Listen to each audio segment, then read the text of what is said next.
in Southend-on-Sea, which is a seaside resort in Essex. This was the first time I had met my auntie. She was a good 6 feet tall.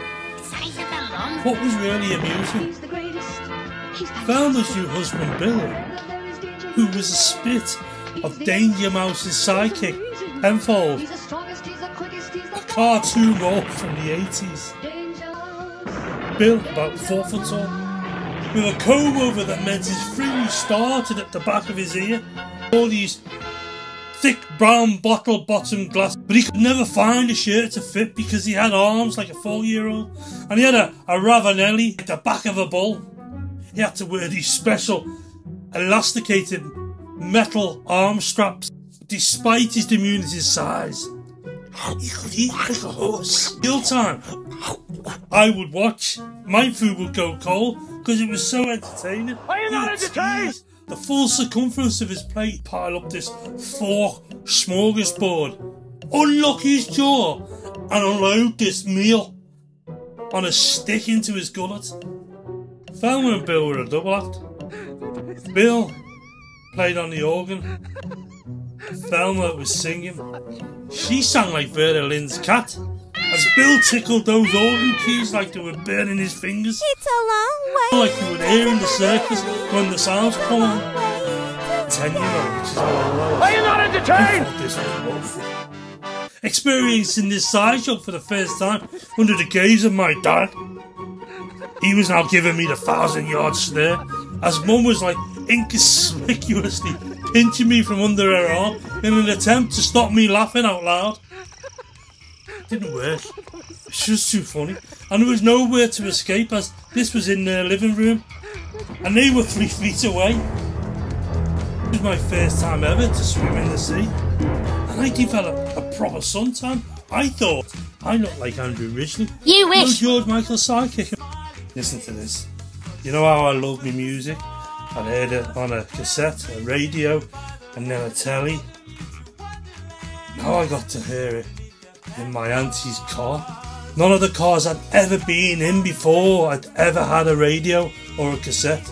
They were all ripped out before they ever got into the ownership of a cult member. Let me tell you, there's something very special about listening to music in a car, especially for the first time.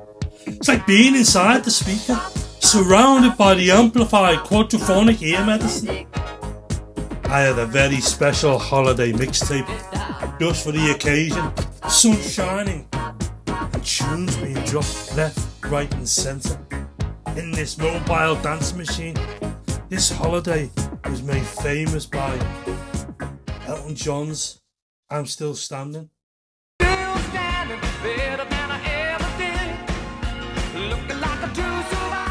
Had your goo-goos, Too Shy.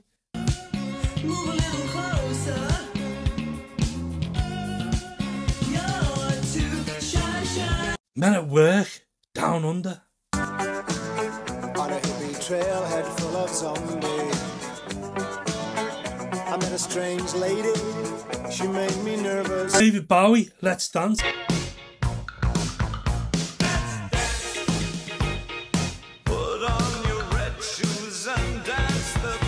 Yet another holiday and another first. This was the chance to now go away with school to a camp in Wales called Colomendy. It was really exciting because I'd never been away like this before. Only a year ago, this would have been unthinkable. But this was the chance to spend time with the very same school kids that I could not socialise with for the last 6 years of my life. I thought I was finally starting to fit in. I thought I'd arrived as an equal participant in this proclaimed evil world. But no sooner had I landed, in the usual fashion, if there was a button to press, I pressed it. This time, it was the self-destruct button. The post-cult honeymoon was now well and truly over, and its deep-rooted curse started to manifest itself. I was about to be stretched like no kid ever should. 1983, things started very differently from how it ended. It began with the promise, more of what I'd been soaking up and loving so much. My life was now seen through this screen of this animated goggle box that I love so much. But Channel 4 arrived and would champion Liverpool as TV has never done before or since. Scully, a wonderful tale about a scally who kept seeing Kenny Dalglish as a figment of imagination. Then we had one summer about Billy and Icky from Liverpool who escaped a rundown social housing estate, I think it was Kirby, to live in Wales. Then the jewel in the Scouse crown was Brookside. I could almost be forgiven for thinking my city was the centre of the universe, because it wasn't just football we were championing. We were making quality music again, and it was all over primetime TV. Remember The Tube? Made famous by Jules Holland and Paulie Yates.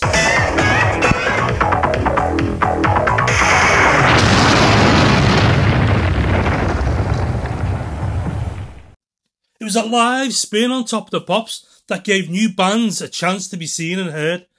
Enter Frankie Goes to Hollywood, yet another Liverpool band, and off the back of a song called Relax, which Top of the Pops band performed it on the Tube, shot up 67 places to number 1, straight to the top. This was followed by 3 number 1s back to back, 2 Tribes, Welcome to the Pleasure Dome, and The Power of Love.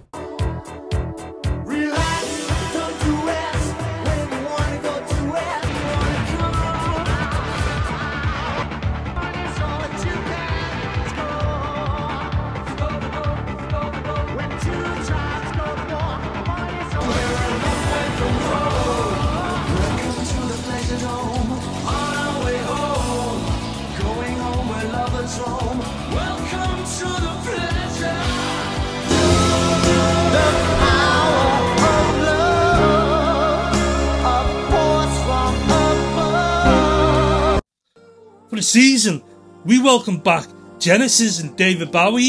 The Police and Dire Straits were at the height of their illustrious musical careers, and we were beginning to fall in love with U2 and Simple Minds. Synth-pop was made cool by Depeche Mode. Even John Lennon had a number 1 from the grave, ironically called Borrowed Time. Living on borrowed time, without a love for tomorrow. Living on borrowed. Let's get serious. What I thought was glittery, shiny and gold soon presented itself with a dark side, and what is seen can't be unseen, particularly when we are hurt or abused, fearful or anxious. This time in my life ushered in a season which I became scared, anxious and fearful of everything. What was so different about this time in my impressionable life that undoubtedly changed me forever? First off, my dad went to prison. For the second time in a short period, I lost him, and at the hands of the cult again. He had paid the money back, to which they still bought in outside court, something they were not usually likely to do. In fact, it was always something they would avoid. Dad was sent to prison for 6 months for fraud. First time I lost him when he was withdrawn and sent to hell. Now I couldn't see him because he was sent to a jail. I'd already watched the Falklands War through this TV box.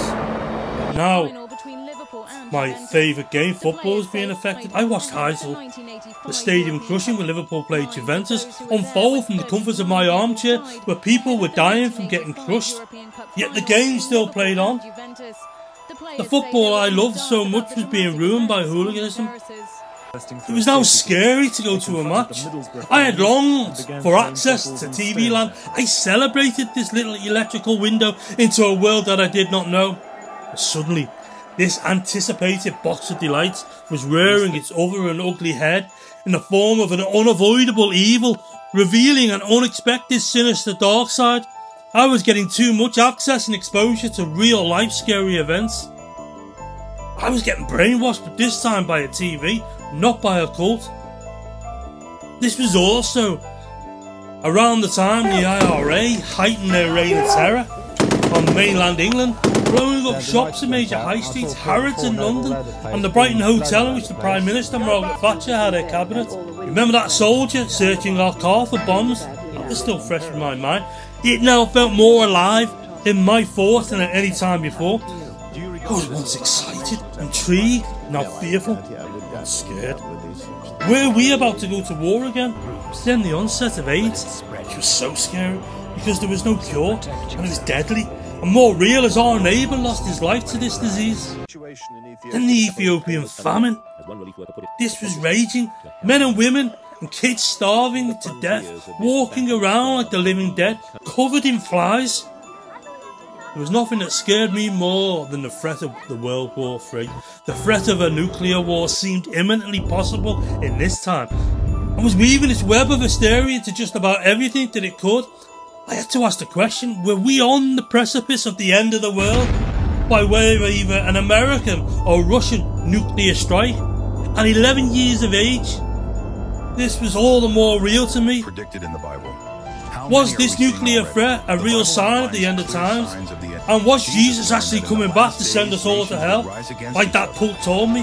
I was mindful that the safety of the cult was no longer my get out of hell card.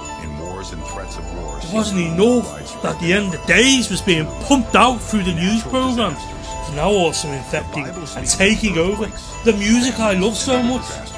Frankie Goes to Hollywood, Two Tribes, eulogised about the nuclear war ending the world. The video had lookalikes of Reagan, President of America, fighting with Gorbachev, President of Russia, in a ring surrounded by the world's press. These two superpowers, metaphorically, playing out the final and last battle, as the world watched helplessly through the lens of its press reporters. War Games. That was a film about a kid playing computer games, inadvertently tapped into the America's War Room nuclear computer and thinks he is playing an arcade game, but is seconds away from setting off a real nuclear strike against Russia. This was followed by Raymond Briggs, an animated film. I mean, he was famous for The Snowman, a festive, heartwarming Christmas tale. But now he was making films about cartoon characters dying in the fallout from a nuclear attack. These cartoon characters were losing their hair and growing boils due to the radiation, slowly but surely murdering them in Where the Wind Blows. The pop artists I love so much joined together as a supergroup Band-Aid to perform Do They Know It's Christmas, USA for Africa and We Are the World. Live Aid was the biggest live concert ever. A world concert raising awareness and money for Ethiopia in an attempt to stop mass death of its people through starvation. As a kid, you just couldn't escape this news and new and terrifying world. Randomly, well, it's not so tragic. Remember Tales of the Unexpected? That theme tune still sends shivers down my spine. For 9 years of my life, I had no regular access to TV, and in some respects, the cult's endeavours to separate me from this pipeline of filth kept me in a bubble of ignorant bliss. Leaving the cult, I was the driest and largest sponge, so parched I became intoxicated with this new world elixir. It was no longer just a box of delights, I was soaking up its dark side, and it was subconsciously taking root in my mind and my soul, further burdening my inner being to think and act in a certain way through the lens of all that is scary and fearful. It was defining the way I process things and turning me into a chronic worrier. It was the start of something that would become so deep-rooted that it was unbearable and all-consuming. It was lying to my imagination, digging a mental grave so deep that I would later lie in it and drown in fear when I was locked in a prison cell 23 hours a day. The sum of all its fears meant I thought about nothing else but death, because I had nowhere to escape in my mind. I let the cult that peddled the end of times, that had sent me to hell.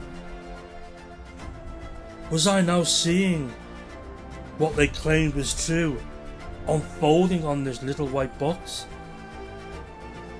I mean, think about this. I was brainwashed by the cult to think the end of the world was coming, to keep me right and in that place. And now I'm being brainwashed by a television to scare me of anything other than life continuing. And I'm still only 11 years of age.